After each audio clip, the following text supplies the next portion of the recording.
Hello again, fellow rose and flower lovers. This is Gwen, and I garden in Raleigh, North Carolina, and it's in Zone 7B. This morning, I'd like to invite you to come along and visit my kitchen garden at the last week of June. The first video I have of my kitchen garden this year was in May, I think first week of May. And I'd like to see how um, the garden is looking like almost 2 months later.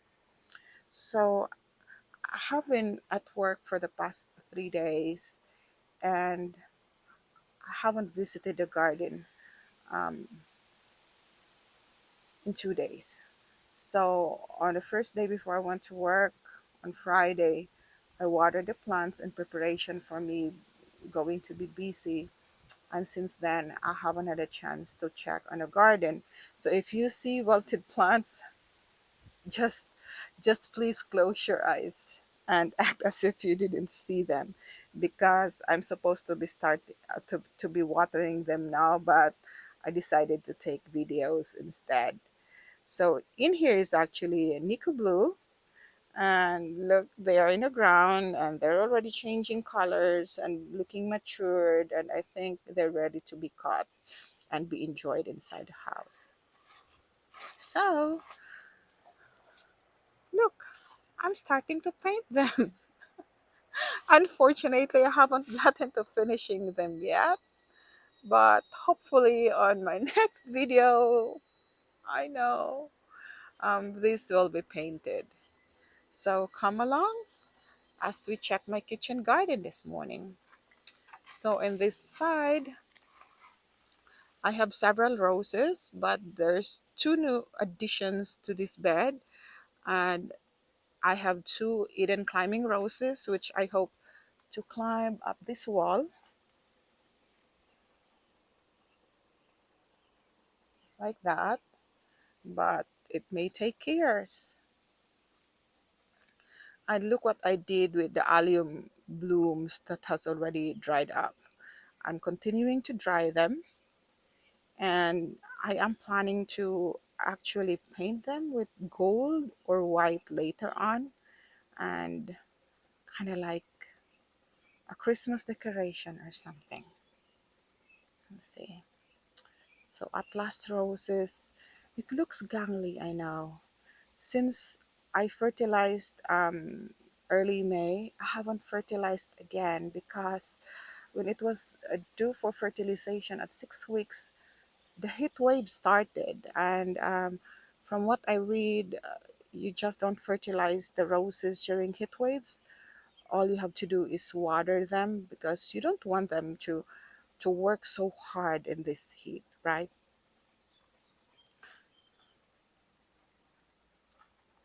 So here is the maiden bloom of my Fiji, which is a Kordes rose. Look at the nemesis in my garden. They're no fun.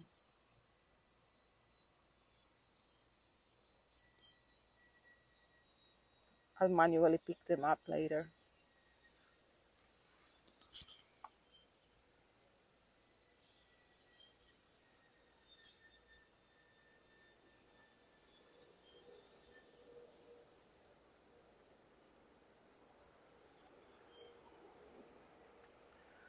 Although this is a kitchen garden, I have a lot of my roses are in here and several flowering plants because this is the part of my backyard that receives the most sunlight.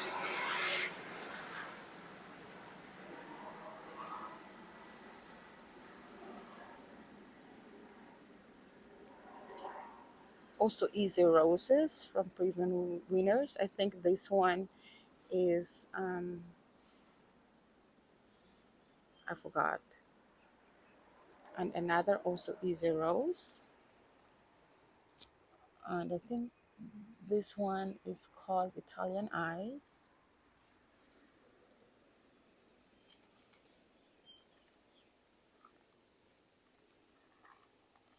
This is popcorn drift. We did head this spent one. And let me brush that. And this yellow one, I need to find out what's the name of this yellow one. Oh, it's Sunbeam Veranda. It looks like a sunbeam indeed. And in this small area, I actually have three roses growing in them. There is a honeymoon arbor rose that I plan to like spread in this um, fence. This is celestial night, and this one is, I forgot. I'm sorry. So in this area are roses that I still need to plant in the ground. Um, I decided not to plant them now given the heat waves. And last year, I also did the same thing. I waited until fall to put them in the ground, and I had 100% success.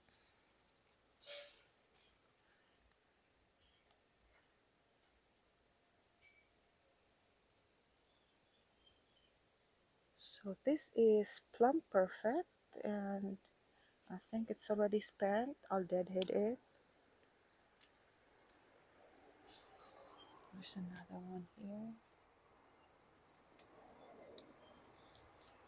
And this is a bud of Bliss Perfuma. There's another one here.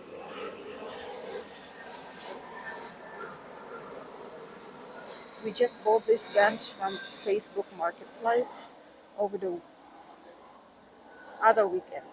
Not this weekend, the other weekend. And isn't it cute?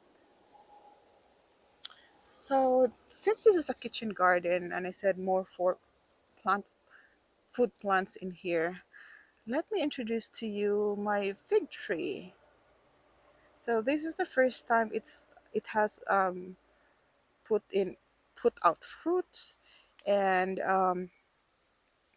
I just keep it in a pot, in a huge pot, because I don't want it to grow too big and dominate my landscape, since I only have a small kitchen garden, or even the whole garden is not huge. So in there are different eggplants that is calling for more water. I used to put them here on the side of this fence, but since I just painted this fence last week.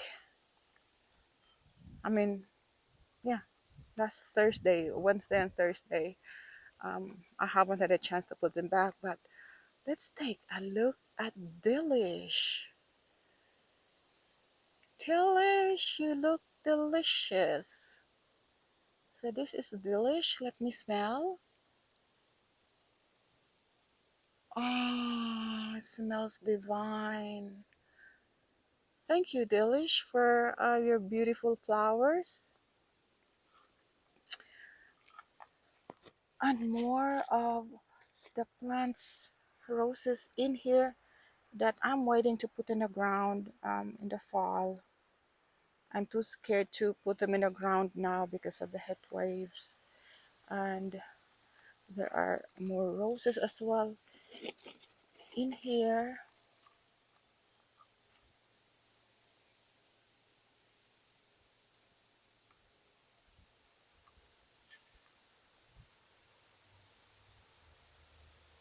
Oh, look at my hydrangea. It looks so sad.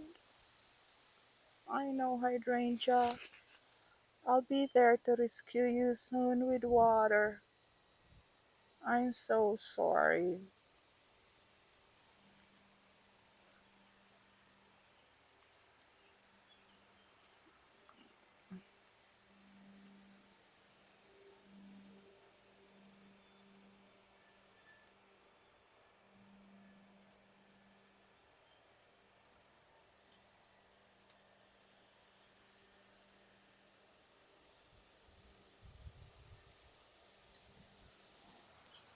As we walk along my kitchen garden, the Princess Diana clematis is, I think, done for the season, and I need to prune them. In this bed is what I call dahlia bed, and I need to do a Chelsea chop on them. And at the center of my kitchen garden, I have several roses in here that are in pots. And of course, this is a work in progress. What I actually envisioned in here was a fountain, but I'm using that one for now for the fountain effect. But we'll see. Gardens evolve, right? And for a gardener like me who doesn't have the energy, I have the imagination, but I don't have the energy and the time to carry it out. So I have to be patient. Look at that very pretty bloom of fun in the sun. And of course, the not so pretty reality of Japanese beetle.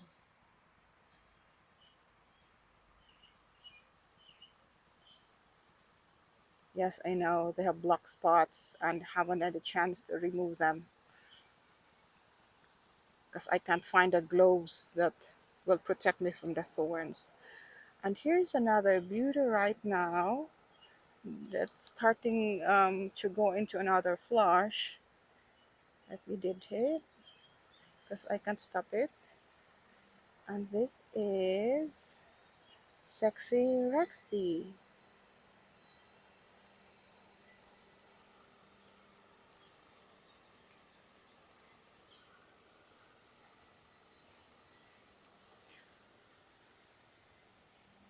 And in here is the pretty earth angel.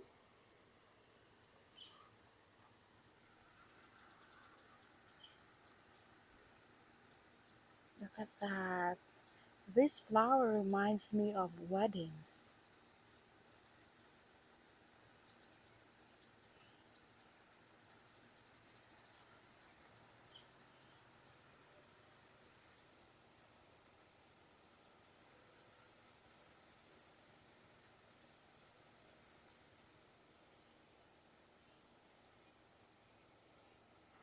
On this side of my yard, I would like you to see my blackberries.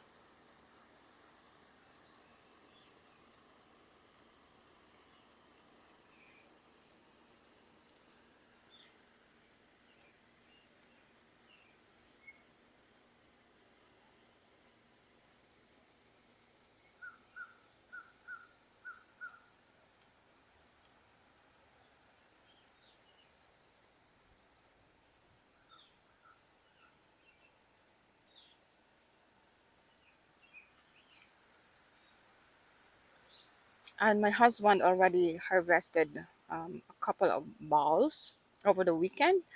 And also, when I come here to water my plants, I always snack on them and becomes my breakfast. So here is my blackberry, and there's three bushes in here in this row. And this zucchini looks very healthy.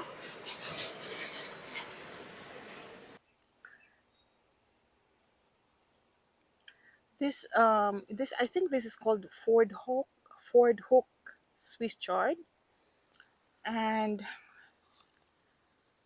they're looking very healthy and lush, and I have already harvested several and given to my husband's coworker and to one of my coworker. And tomorrow, I shouldn't forget, I promise to bring some to coworkers as well because we have more than what we can eat.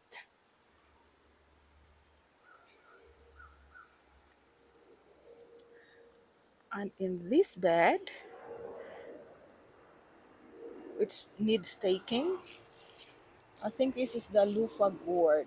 Oh, see, that's the problem. I need to stake them.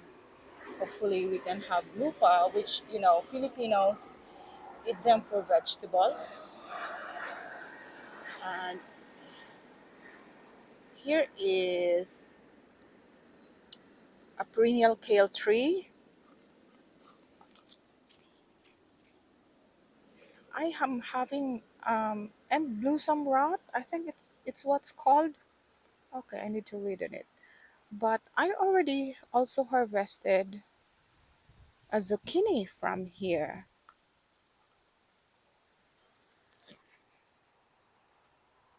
And there's a baby one in there.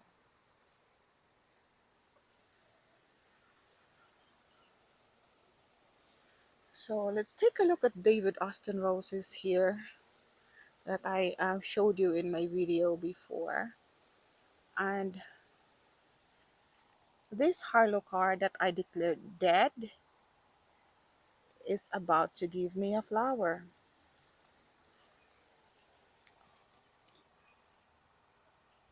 And another rose that I declared dead is Kew Gardens.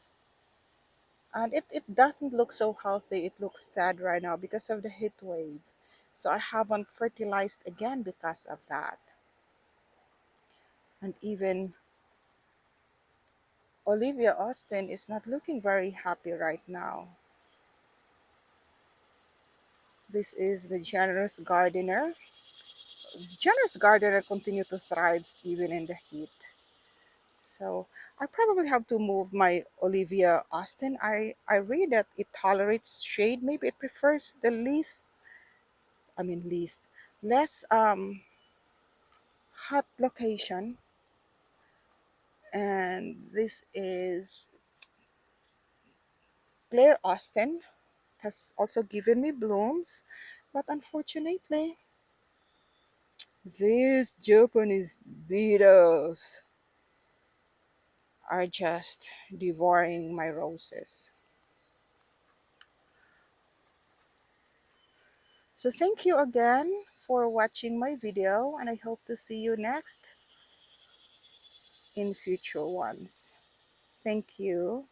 Bye bye.